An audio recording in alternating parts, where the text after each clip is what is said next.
Welcome to Lesson 2.2 of your Dynamic Small Business Search course. In the previous lesson, we covered company information. Now we're going to cover contact information, which will ensure the government buyer can reach you if they want to learn more or if they want to buy from you.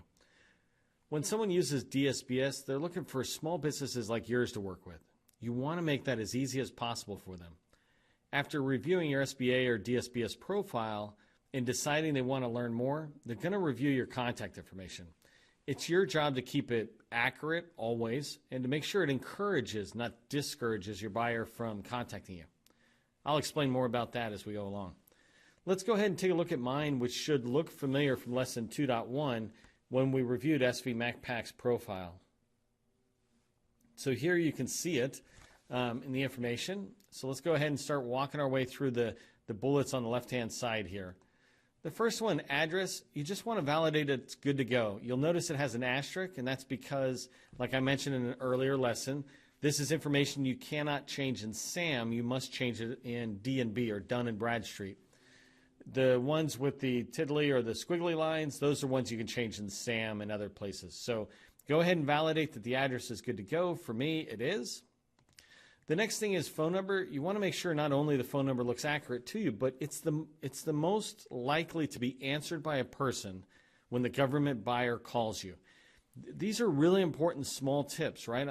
You don't just throw a number in there. You want to make sure that you're answering the phone when the government buyer is calling you saying, hey, Joe, do you want to sell me some of what your products or services are? And absolutely the answer is yes, right? So make sure that number is good to go. It ties together with the contact person who we'll talk about in a minute.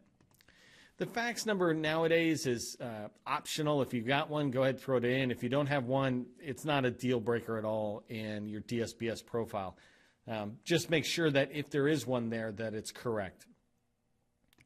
The next one, the email address, is one of the most important ones that are in here because not only does this need to be accurate, but if you have bad email addresses, and you see me, I got that little call out box there.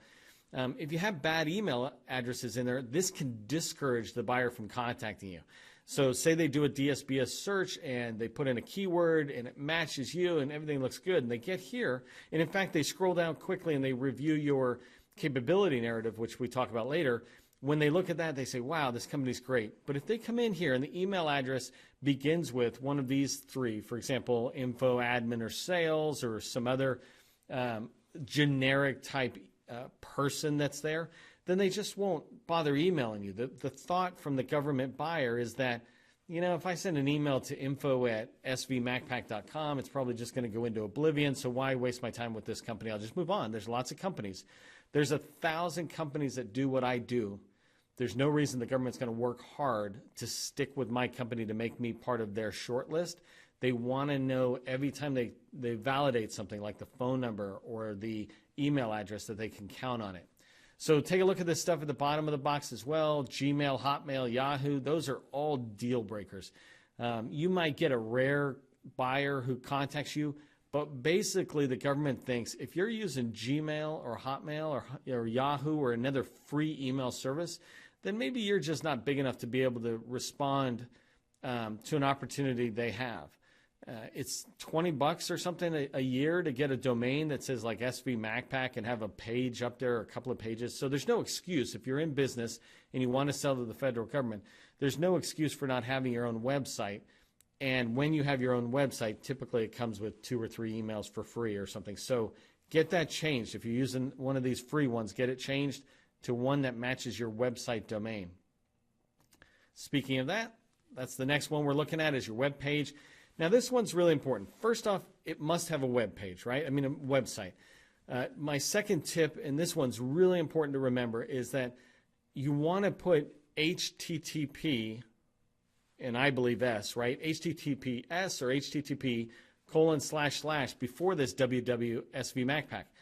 Right now, the way I have it in there, if the government clicked on it, it actually errors out. For some reason, the way that Dsbs is set up and the SBA is working, if you just have that information in there without the HTTP, if you just have it this way and you click on it, it errors out. And that's one more reason the government will say, you know what, I'm not going to shop with Neil. Let me move on to the next person. So make sure you put an HTTP or an HTTPS on there. S is really important. Again, it's a very inexpensive thing to do. I almost want to say that's what you must have is HTTPS, which means secure, because if you're trying to sell the DoD or the federal government, they need to know if somebody's clicking on one of your links that it's going to a secured website. So that one's really important. The next one is you want to make sure, and I'll show you in a future one how I do it, but you want to actually take your web page, instead of just ending it with .com, I suggest you end it with /government-services, for example, and you'll see it on the next lesson that I have, how I did this. But the idea is the government buyer does not have time to do heavy homework. They want you to be able to make it easy to call you, easy to email you, easy to learn about you. And if you have something there that says svmacpac.com/government-services, well, now the government buyer says, wow, this person's selling to me. Let me click on their link and learn more. And on that page, you aren't talking to your state and local government folks or nonprofit or commercial customers. You're only talking to your federal buyer. Your federal buyer represents a $450 billion annual market. Having a page dedicated to them is pretty easy and it makes sense. So go ahead and do that. Again, when I update all my stuff and you see how I update, you'll see me show you that. So the last one is the contact person. On this one, you want to make sure, again, that this is a person who's going to take the call. Obviously, it's the person whose phone number is there.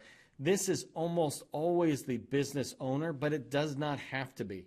In my company, I actually want to set it up so that if the government buyer is calling, it's going to a person whose dedicated job is to make sure they're answering their phone and can talk intelligently about what we do. You know, that could be somebody in business development. It could be a very experienced kind of front office, public relations person, whatever it is. They need to be able to answer the phone and they need to be able to talk enough about what we do that they can then tell the government buyer, hey, why don't we set up a follow-up meeting with Neil or somebody else? But if it's going to be you, that's totally great as well. Just make sure you validate that the contact person information is correct. That concludes lesson 2.2. It's a pretty quick lesson, and as soon as this video stops, click over to your own profile inside of Dsbs and update the Dsbs checklist that we're using based on what you see in your own profile.